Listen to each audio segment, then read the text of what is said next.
AJ Lee made her wrestling return after 10 years on Smackdown last night. A good moment for WWE that is being ruined by a lot of people on social media that are trying to tear AEW down and once again want them to fail.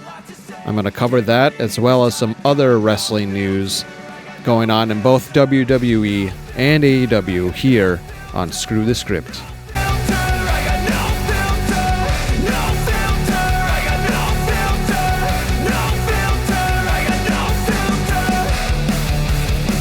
Let's just get the big story out of the way first. AJ Lee, after 10 years, 2015 was the last time she had wrestled in WWE. She made her return last night on SmackDown. We also saw Brock Lesnar get involved finally to further the feud with John Cena, as those two had been rumored to have one last feud before Cena's retirement. We are going to see that, it looks like, at WrestlePalooza. We now can confirm the mixed tag match with CM Punk and his wife, AJ Lee, versus Seth Rollins and his wife, Becky Lynch. So it's a couple versus couple mixed tag match at WrestlePalooza. We're going to have John Cena and Brock Lesnar at WrestlePalooza. I think there's 4, maybe 5 confirmed matches for WrestlePalooza. Only 3 for All Out. But I'm assuming we're going to get more later on this evening on Collision. But yes, let's get back to AJ Lee. There's 2 things that I want to talk about with this return. The first thing, the positive thing, good for AJ Lee. She had been gone for a decade. 2015 was the last time she had wrestled. She looks very good still, even though she is a bit older. She still has a great physique. But I am a little weary to see if indeed she does have a long run coming back, 3 to 5 years roughly is what I'm guessing. Can that be sustained? Can she stay healthy? Or are they going to give her the typical WWE treatment with wrestlers that are, nearing retirement or past their prime, like CM Punk, for example, who only really wrestles a handful of times a year and is mostly just promos at this point. Punk hasn't really had a whole lot of matches in 2025. I think it's under 10 for the year, or right around 10 to 12, something like that. And we're in September, so really not a whole lot, but that's kind of what you see. That's what you're seeing with Roman Reigns, who is really starting to become a part-timer, it looks like. He's trying to do the Hollywood approach that the Rock did in his stage in his career when he was in WWE at Roman's age. We're seeing that. You've got LA Knight. We'll talk about AJ Styles here in a few moments as well. Just a lot of talent that's in WWE that are all in their late 30s or in their 40s, even pushing 50 like CM Punk, that they're not going to be around in 5 to 10 years. And I'm very intrigued to see what in the hell is WWE going to do? Because I feel like a lot of fans don't realize that a lot of their momentum is based off of Triple H and TKO relying on nostalgic returns and cheap pops. That's pretty much the only highlights of 2025 for them this year. Is, in my opinion anyway, you may disagree with me on this here, there really hasn't been that match in WWE this year that is just like, I'm going to remember that match 20 years from now. Those matches in WWE happen few and far between now. They used to happen a lot more often back when I really liked it. Now, it really doesn't happen very often. And that's the huge issue that I have with WWE.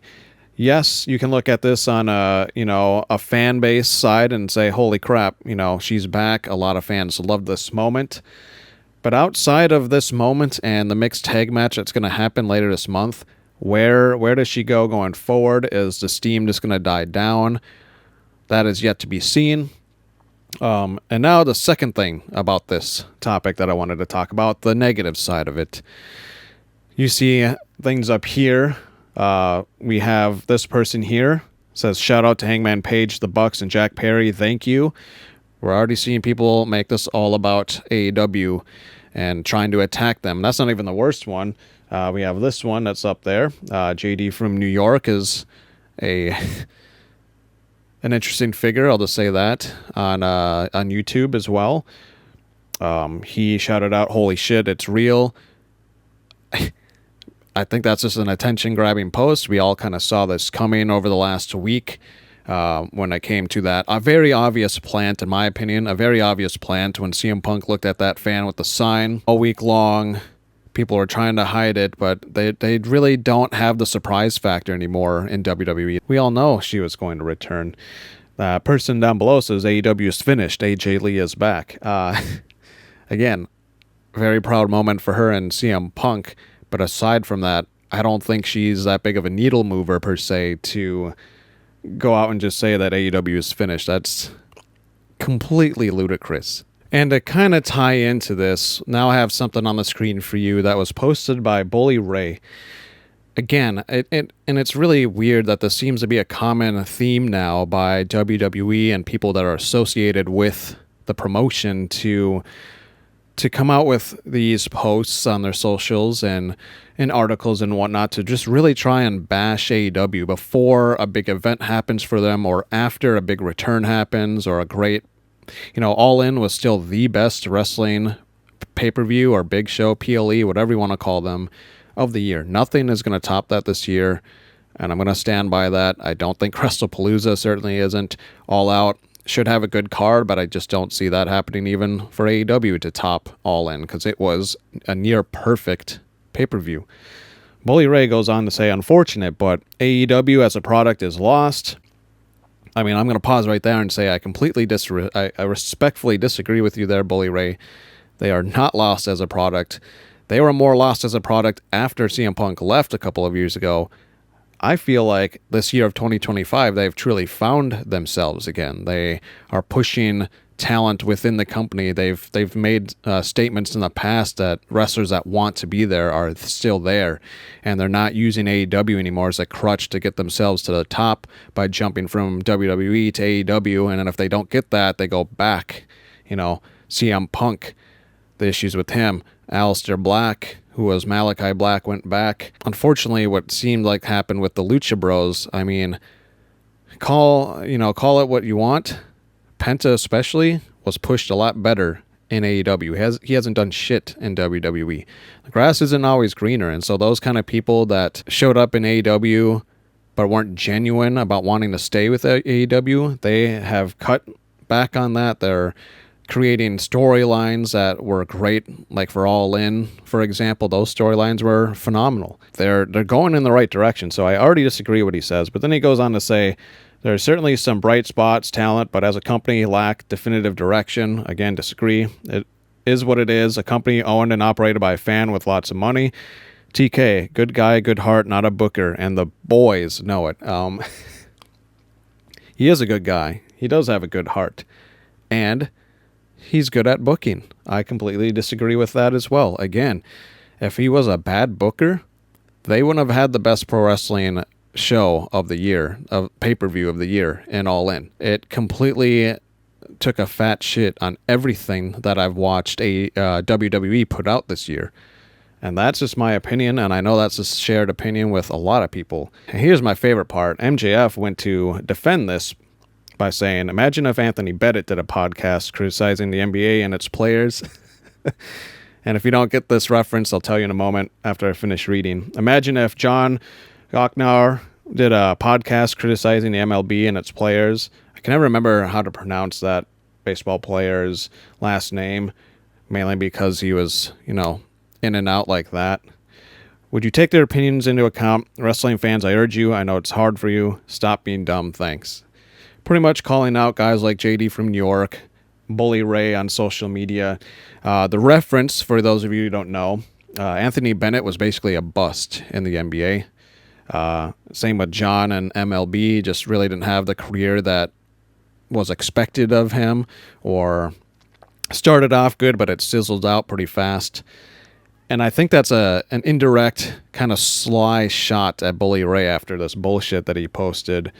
MJF basically called him, you're a one-trick pony, and your career wasn't all that great. I mean, a guy that basically ran off of shtick saying get the tables and some good TLC matches, but that's about it.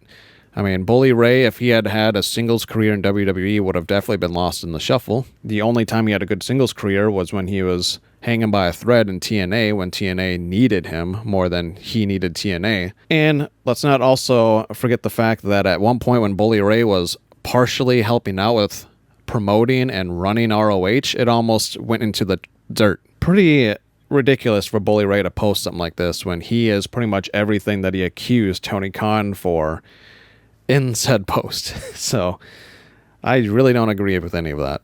There's been a report on AJ Styles. It looks like up here. Now, take this with a grain of salt. I don't know how accurate it is. I'm just reporting news that I see.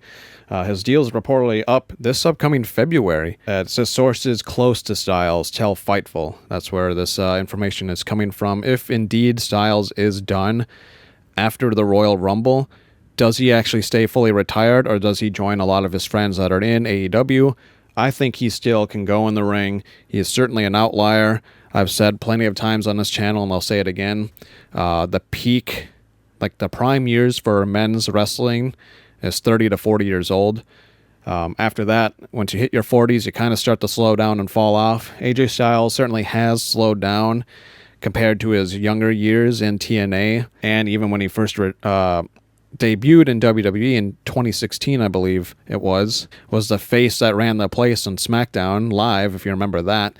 Pretty much the last time I thought Smackdown was really good was with him and Shane McMahon pretty much running things over there. He is a huge pivotal wrestler for any company that he goes to. If indeed he does get involved with AEW to finish off his career, maybe to sign a 3-year veterans deal and wrestle kind of, select dates like Bryan Danielson did, I would be all for it. That would be incredible. We'll see what happens. We'll see if AJ Styles gets extended or not.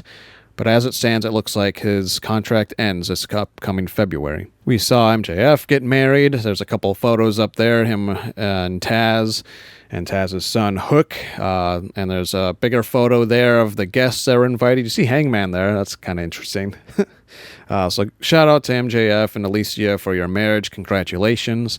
Just wanted to talk about that for a brief moment. Now to go on to a couple of main strict AEW news. Up first, we have, according to a report from the Cubs fan, a Lucha blog, WWE has shown significant interest in signing Ares, which ultimately prompted AEW to make a definitive offer.